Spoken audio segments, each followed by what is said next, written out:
नमस्कार, स्वागत है आप सभी का सीएनबीसी आवाज पर। मैं हूं हर्षिता सावंत। आप देख रहे हैं खिलाड़ी नंबर 1। मार्केट के एक्शन पर नजरें रहेंगी, जहां पर आज का दिन थोड़ा सा बेहतर है। कल की अच्छी खासी तेजी के बाद आज हल्की बढ़त देखने को मिल रही है। इंडेक्स में 37 अंकों का इजाफा निफ्टी में। निफ्टी बैंक आप देखेंगे 58 पॉइंट की बढ़त के आसपास, 48-55 पॉइंट अब ऊपर है, ठीक है। और मिड कैप्स जो हैं उनकी तरफ से भी तेजी कायम है। करीब 300 पॉइंट का इजाफा मिड कैप इंडेक्स ने अपने नाम कर लिया है। एडवांस डिक्लाइन रेशियो उस लिहाज से अगर आप ध्यान देंगे तो डेफिनेटली पॉजिटिव है, क्योंकि ब्रॉडर मार्केट की तरफ से पार्टिसिपेशन आज अच्छा खासा है। अब ऐसे में कौन से वो स्टॉक्स आउट परफॉर्म कर रहे हैं, खासतौर से इंडेक्स में, तो भारतीय एयरटेल करीब 18 पॉइंट का गेन, एसबीआई, आईटीसी और एचसीएल टेक ये तेजी वाले ट्रेड्स हैं। वहीं रिलायंस, एलएनटी, आईसीआईसीआई बैंक और सन फार्मा में आज हम देख रहे हैं कुछ कुछ मुनाफा वसूली बनती दिखाई दी है। लेकिन एक और सत्र साबित हो रहा है जहां पर मिड कैप्स पूरी तरह से फॉर्म में आ रहे हैं। ऐसे में हमारे जानकारों की रणनीति क्या रहेगी, किस तरह के ट्रेड्स पर ये करेंगे फोकस, मिड हो या फिर स्मॉल, सारे वो ट्रेड्स या फिर दिग्गज जिस पर इनफैक्ट कल से संकल्प काफ़ी बुलिश रहे हैं, इस सब की बातचीत होगी। अब तक के रिटर्न्स आपकी स्क्रीन पर हैं, जहां पर प्रदीप लीड कर रहे हैं अपने 2% प्लस के रिटर्न्स के साथ, फिर उचित और फिर संकल्प हैं। अब यहां से किस तरह की स्ट्रैटेजी सबसे पहले अपनाई जाए ये समझ लेते हैं। प्रदीप, आपकी अप्रोच क्या रहेगी? तेजी की तरफ ही बैठना है? ऐसे में क्या फोकस ज्यादा छोटे मझोले काउंटर्स पर फिर रहेगा? जी, गुड मॉर्निंग एवरीवन। तो Nifty, bank Nifty, mid cap, small cap चारों इंडाइसेस पे हमारा भी पॉजिटिव है। निफ्टी हमारे हिसाब से नेक्स्ट जो टारगेट आ रहा है वो करीबन 22,560 का आ रहा है। रिसेंट फॉल का ये 78.6% रिट्रेसमेंट लेवल है। तो अक्रॉस द बोर्ड हमको लगता है कि ये पॉजिटिविटी कंटिन्यू रहनी चाहिए। हालांकि कुछ पॉकेट्स ऑफ स्ट्रेंथ जरूर है, तो वहाँ पे हम खास फोकस करेंगे। और otherwise broader indices, benchmark indices, यहाँ पे हमारा across the board view positive है। संकल्प, आपकी अप्रोच क्या रहेगी, क्योंकि कल और आज में मार्केट और स्टेबल दिख रहा है? जी, नमस्कार हर्षिता जी। सबसे पहले आप सभी को हनुमान जन्मोत्सव की हार्दिक शुभकामनाएं। शुक्रिया आपको भी। The view is bullish. अभी एक बहुत अच्छे पुराने पिवट लेवल से निफ्टी में जो भी छोटा मोटी प्रॉफिट बुकिंग थी उससे स्टेबलाइज हुआ है। So the view is bullish and I see breakouts above 22,412 in Nifty and bank Nifty थोड़ा सा वीक है एज कंपेयर टू इट। उसमें 48,100 के ऊपर we can expect a good bullish breakout. Okay, तो लेकिन अभी भी तेजी की तरफ ही बैठना है, राइट? और जी आपने जी, कल दिग्गजों पर फोकस किया था, वही सिलसिला जारी रहेगा आज या फिर कुछ मिड कैप्स भी कंसिडर करेंगे? a mixed approach. Okay, Ruchit, आपकी अप्रोच क्या रहेगी? Very good morning Arshad ji, very good morning to everyone. Well, फिलहाल स्टॉक स्पेसिफिक अप्रोच तो बाय साइड पे ही है। लेकिन मैं यहाँ पे मार्केट्स में, ब्रॉडर मार्केट्स में थोड़ा सा कॉशियस रहने की भी सलाह दूंगा, क्योंकि जो रीसेंट हमने वो 1000 पॉइंट का फॉल देखा था 22,750 से लगभग 21,750 तक का, उसका 61.8% रिट्रेसमेंट हम कर चुके हैं। तो मेरे हिसाब से मे बी आज सेकेंड हाफ या कल के ट्रेडिंग सेशन में हम थोड़ा सा मार्केट में वापस से कूल ऑफ देख सकते हैं। सो ऑल्दो यहाँ पे मंदी के साइंस नहीं है, इसके लिए शॉर्ट कॉल्स नहीं रहेंगी। लेकिन हायर लेवल्स पे यस, प्रॉफिट बुकिंग भी काफी इंपॉर्टेंट रहेगी। तो मेरे ट्रेडर्स से यही सलाह रहेगी कि यहाँ पे अगर रेजिस्टेंस के आसपास अगर कुछ लॉन्ग पोजीशंस बनाते भी है तो पोजीशन साइजिंग यहाँ पे काफी कम रहनी चाहिए। ओके, तो ये फिलहाल आपके लिए रफ स्ट्रैटेजी है। कुछ टॉप ट्रेड्स मैं आपके सामने रख रही हूँ, फिर आज कौन से स्टॉक्स आइडेंटिफाई कर रहे हैं हमारे जानकार, उसकी बात करेंगे। तो पहले तो संकल्प का एलएनटी करीब 1.1% के रिटर्न्स इनको कमाकर दे चुका है। रेमंड में 1.5% तक की कमाई रुचित की हुई, लेकिन महिंद्रा लाइफ सबसे बढ़िया ट्रेड साबित हुआ है कल के दिन, जो प्रदीप ने पिक किया था। 710 का इनका टारगेट था। अच्छा, वही महिंद्रा लाइफ आज इन्होंने 668.50 के आसपास प्रॉफिट बांध लिया है। प्रदीप, ये तो आपने बुक किया, क्या गेम शो के लिए बुक किया है या फिर दर्शकों के लिए भी एक क्यू है कि प्रॉफिट बुक करना शुरू करें, क्योंकि आपका वैसे टारगेट 710 का था? यहाँ पे हमने जो सेटअप बताया था, एक ट्रायंगल फॉर्मेशन का ब्रेकआउट कंफर्म हुआ था, तो उसके फंडिंग टारगेट अभी भी है। और क्योंकि हमको यहाँ पे गेम शो में स्टॉक चर्न करने पड़ते हैं, तो इसलिए मैंने बुक जरूर से किया था, क्योंकि 2.5% के अच्छे रिटर्न मिल रहे थे। मेरे हिसाब से अभी भी इसमें ऊपर के साइड जो हमने टारगेट किए थे वहां तक आने वाले कुछ दिनों में जरूर जा सकता है। और मीनवाइल इंटरमीडिएट प्रॉफिट बुकिंग जरूर से होगी। तो on the higher lower side अभी रिवाइज करके इसमें 640 का स्टॉप लॉस रख के अभी भी पोजिशनल बेसिस पे जो लॉन्ग है वो होल्ड किए जा सकते हैं। ओके, तो ये उन जानकारों उन दर्शकों के लिए जिनके पास ये पोजीशन है, वरना गेम शो के लिए प्रदीप ने प्रॉफिट बांध लिया। प्रदीप, आज का फिर नया सौदा क्या रहेगा? देखिए, मैंने जो कुछ पॉकेट्स ऑफ स्ट्रेंथ की बात की उसमें डिफेंस आज सबसे ज्यादा ऊपर है। काफी अच्छे वॉल्यूम के साथ हम across the board defence stocks में अपमूव देख रहे हैं। तो यहाँ से ही मैं मजगांव डॉक पिक करना चाहूंगा। स्टॉक में पिछले 7-8 सेशन से एक काफी नैरो रेंज में कंसोलिडेशन चल रहा था और आज के शुरुआती कारोबार में एक अबव एवरेज वॉल्यूम के साथ ब्रेकआउट कंफर्म कर रहा है। 2270 के करंट रेट के आसपास इसको ऐड करेंगे। 2190 का स्टॉप लॉस रहेगा, 2490 के टारगेट रहेंगे। 2090 के टारगेट के लिए तेजी की पोजीशन 2190 आपके लिए स्टॉप लॉस का काम करेगा।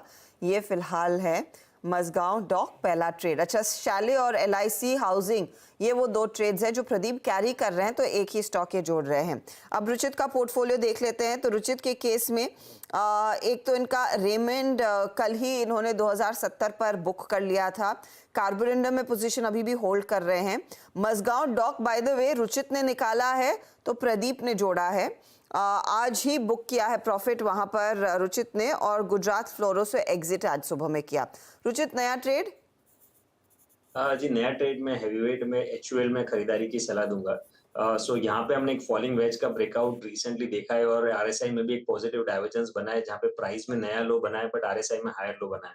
और क्योंकि मेरा मार्केट्स पे थोड़ा सा व्यू कॉशियस रहने का है यहाँ पे, तो जो लो बीटा स्टॉक्स है मेरा ये फोकस वहीं पे रहेगी, जहाँ पे मार्केट्स में अगर कुछ वॉलेटिलिटी आए तो वहाँ पे कोई no significant momentum negative side पे ना हो। तो HUL करंटली 2262 2262 के आसपास खरीदारी करे। 2218 के स्टॉप लॉस है, 2350 के अराउंड के टारगेट्स के लिए। 2350 का टारगेट रहेगा। तेजी वाला ये ट्रेड है और 2218 के आसपास का स्टॉप लॉस। HUL, ध्यान रखिएगा कि HUL के नतीजे कल आएंगे और उससे पहले स्टॉक मोमेंटम दिखा रहा है। आज वैसे भी FMCG कंपनियों के रिजल्ट्स का सीजन किक ऑफ होगा, क्योंकि टाटा कंज्यूमर के नंबर्स आज आ रहे हैं।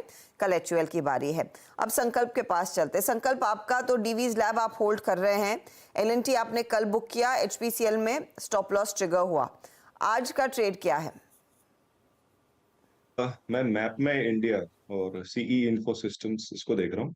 एक लंबे कंसोलिडेशन के बाद इसने आज मल्टी टाइम फ्रेम पे ब्रेकआउट दिया है। इसमें मैं लॉन्ग जाना चाहूंगा with a stop loss at 1918 and for targets of 2160.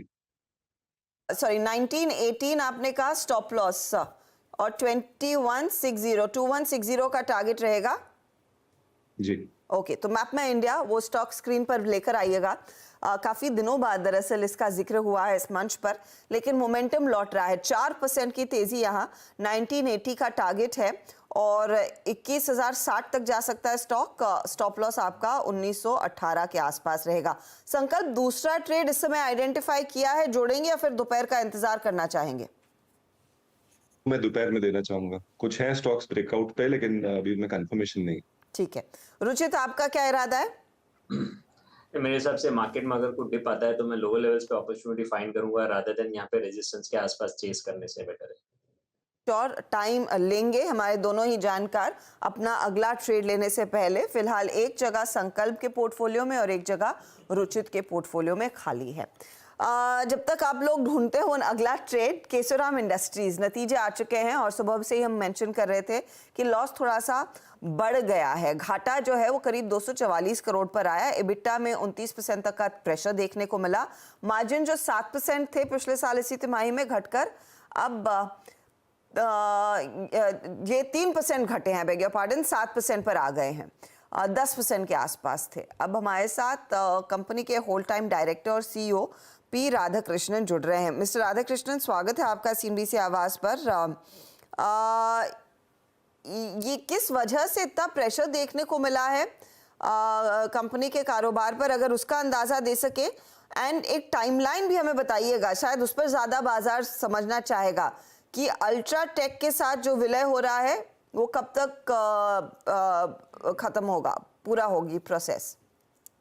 Okay, the process will get completed in the second half of this financial year, anytime between September and March.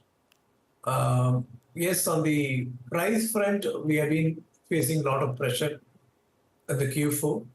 and the prices per bag have come down maybe 10 to 15 rupees on an average in the month of March from the exit of December. Okay, which is what brought the pressure on your business per se. ये pricing pressure लेकिन क्या अभी भी persist कर रहा है in the first quarter, or it's a thing of the past? Pricing pressure, demand is bit not as it should be in the month of April, as we speak on 23rd of April. We hope things will pick up. Prices have slightly hardened by 5 rupees, 8 rupees, but not yet to the level of where we were at 31st December, if that is the reference rate. And what seems to be the reason for this lack of demand? Is it related to In elections? pockets like our core markets are Karnataka, Telangana, and Maharashtra. Right? Maharashtra, there is demand, right? And Telangana, I would say the demand is a bit stagnant and circulation of money is a bit lower. So the credit period and all this are getting elongated. And Karnataka, it is picking up now. So we feel between these three core markets, Telangana is where things should pick up. That's a cause for concern. So roughly what would the EBITDA per ton look like at this point in time, and any signs of it improving in the near future? See, our exit of Q4 was 450 rupees EBITDA per ton. So if you ask guidance, we should be about 650 EBITDA per ton for the whole year. Okay. That's what I would say. But maybe first quarter, if things remain the same level, I don't see much improvement beyond 450. Maybe it could be 500 EBITDA per ton as things stand on April 23rd. Okay. So we can only hope and pray that things start picking up from here onwards, especially in Telangana state, like you mentioned. मैं एक और चीज देख रही हूँ, आपका rayon और chemicals का बिजनेस, वहां पर आप EBITDA पॉजिटिव आए हैं. Yes. क्या स्थिति अब यहाँ से और बेहतर होने की तरफ ही इशारा है, especially for the rayon business? So we are very confident, especially on the transparent paper business, which is embedded in the rayon. There is a lot of potential, but it requires infusion, and probably in another 6 months' time, we should be clear of our strategy, how much we need to infuse, and how we take this business forward to create value for all the stakeholders. So roughly what is your calculation, sir? How much money would you likely need to infuse in your rayon business then? So the existing debt is about 220 crores there. I would say anywhere between 300 to 400 crores need to be infused within the business to make it debt free and scale up the business too. Okay, because you mentioned debt. Now I remember this whole cement business transfer to Ultratech, your debt was around 1800 crores. अब वो घटकर 200 करोड़ रहेगा और उसको right of करने के लिए फिर आपको अतिरिक्त पैसे की जरूरत होगी, राइट? Correct, absolutely right. ठीक है सर, अगर एक मुझे फाइनल अंदाजा दे सके वॉल्यूम्स में कितना पिकअप देखने को मिल रहा है across the business? You mean on the cement side? On the cement side. Yeah. Volumes are, I would say overall, at the ground level, the demand is there. Only price pressure is there predominantly. So I would say, by and large, the demand maybe somewhat has come off, but it is very tepid. Okay. But that I think by mid this fiscal you wouldn't have to worry about, right? Absolutely. Okay. Then rayon business and chemical business. Chemicals have seen some sort of pullback. Mr. Radhakrishnan, could you give us an understanding as to what's happening for your chemical business? So chemical business on the rayon side is a very strong, a very small business. It's basically the chemicals are used in the manufacture. We sell carbon disulfide and sulfuric acid, which are byproducts. So far, it is doing well, right? There has been uptick, but it is too much of a small size for us to really focus on that. It's more the transparent paper will be the game changer because it is a biodegradable and home compostable product. And with the ban on plastics and increasing awareness of using biodegradable products, we are in a good position to scale up the transparent paper business. And as you know, we got a technology tie-up with Futomura, the global major. Right. We have been working with it. So what's the capacity of transparent paper at this point in time, and given the demand of these far more eco-friendly products, would you need to scale it in the near future? Yeah, so currently we are doing only 50% of our transparent paper capacity. Because on the technology side, we need to enhance certain features to widen the application of this transparent paper. That's why we are in an engagement with Futomura. So once this technology absorption happens, then the entire production would be sold, and we see a good potential for expansion in this business stream. Mr. Radhakrishnan, बहुत बहुत शुक्रिया हमारे लिए समय निकालने के लिए, and good luck sir for Q1. Let's hope things start looking better और जो रेयन केमिकल बिजनेस में एक पिकअप आया है वो बरकरार रहे और बेहतर ही करे.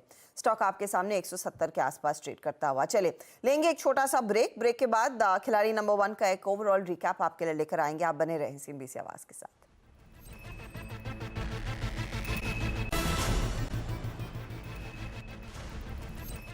आप देख लें खिलाड़ी नंबर 1 और मार्केट के एक्शन पर हमारी नजरें हैं. बाजार फिलहाल रेजिलिएंट है.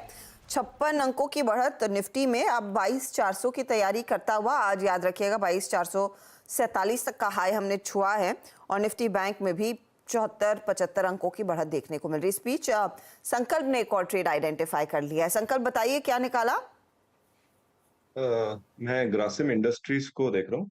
जो रीसेंट कंसोलिडेशन था उस पे मल्टी टाइम फ्रेम पे बहुत अच्छा ब्रेकआउट है, तो इसमें लॉन्ग जा सकते हैं for a target of 2422 and stop loss इसमें रहेगा 2288. 422 के लिए एक मौका तेजी का आप पकड़ रहे हैं और 2288 स्टॉप लॉस रहेगा. ये है फिलहाल आपके लिए पिक संकल्प की तरफ से ग्रासिम पर. चलिए सारे ट्रेड्स जो सामने आए हैं, रुचित मेरे ख्याल में अभी भी इंतजार कर रहे हैं. इनका ट्रेड बाद में ही जोड़ेंगे. जो ट्रेड्स आए हैं सामने उसका ब्यौरा आपके सामने. तो रुचित ने एक जगह खाली रखी है. जो नया ट्रेड है वो है HUL का 2350 टारगेट और 2218 का स्टॉप लॉस. कार्बोरंडम में अब कैरी किया है ट्रेड 1360 वाला. 0.78% के गेंस कार्बोरंडम दिला रहा है और HUL 0.11% तक का रिटर्न इनको कमा कर दे रहा है. प्रदीप के ट्रेड्स देखें तो 2 इन्होंने कैरी किए, एक नया जोड़ा. जो नया ट्रेड आया है वो है मसगांव डॉक. 2490 का टारगेट है और 2190 stop loss. LIC housing carry किया है 715 के टारगेट के लिए 645 स्टॉप लॉस. 960 टारगेट शाले का कैरी कर रहे हैं. 848 का यहाँ पर इनका स्टॉप लॉस है. रिटर्न्स की सिचुएशन अब आपकी स्क्रीन पर. 1% की कमाई LIC हाउसिंग में, आधे % से ज़्यादा की कमाई शाले में एंड 1.05% की कमाई मसगांव डॉक में. अब आते हैं संकल्प के पोर्टफोलियो पर. डीवीज लैब इन्होंने कैरी किया और 2 नए ट्रेड्स आए हैं. डीवीज का टारगेट तो पहले 3846 इंटैक्ट है, होल्ड कर रहे हैं उस ट्रेड को. सी इन्फो सिस्टम्स यानी कि मैपमा इंडिया 2160 का टारगेट, 1918 का स्टॉप लॉस और ग्रासिम फिर बाय साइड की तरफ आता हुआ 2422 का टारगेट है और 2288 स्टॉप लॉस. रिटर्न्स देखें, सी इन्फो इनके लिए 0.81% के रिटर्न्स दे रहा है. ग्रासिम 0.43 एंड 0.40 डीवीज गेन दिखा रहा है. अब ओवरऑल रिटर्न की सिचुएशन क्या बैठ रही है? सभी जानकार पहले तो पॉजिटिव में आ गए हैं. प्रदीप की लीडरशिप थी, अब वो बढ़कर 5% हो गई है. रुचित अब 2-2.5% के रिटर्न्स पर हैं एंड आधे % से ज़्यादा, इनफैक्ट नियरली 1% के रिटर्न्स अब संकल्प के बन रहे हैं. तीनों जानकार अब पॉजिटिव टेरिटरी में. अब देखेंगे यहाँ से आगे किसका पोर्टफोलियो ज़्यादा और एक्शन दिखाता है. ध्यान रखें HUL के साथ एक जगह खाली रखी है रुचित ने अपने पोर्टफोलियो में. वो ट्रेड दोपहर में आएगा। तो जो भी अपडेट हमारे जानकारों की तरफ से आएगा वो हमारे सोशल मीडिया हैंडल्स पर आएगा ज़रूर, और 1 बजे मिड कैप मंत्र में उसका अपडेट भी हम देंगे। Good luck to you gentleman आज के ट्रेड के लिए। चलिए लेंगे एक ब्रेक के बाद पूरा फोकस कमोडिटी मार्केट के एक्शन पर।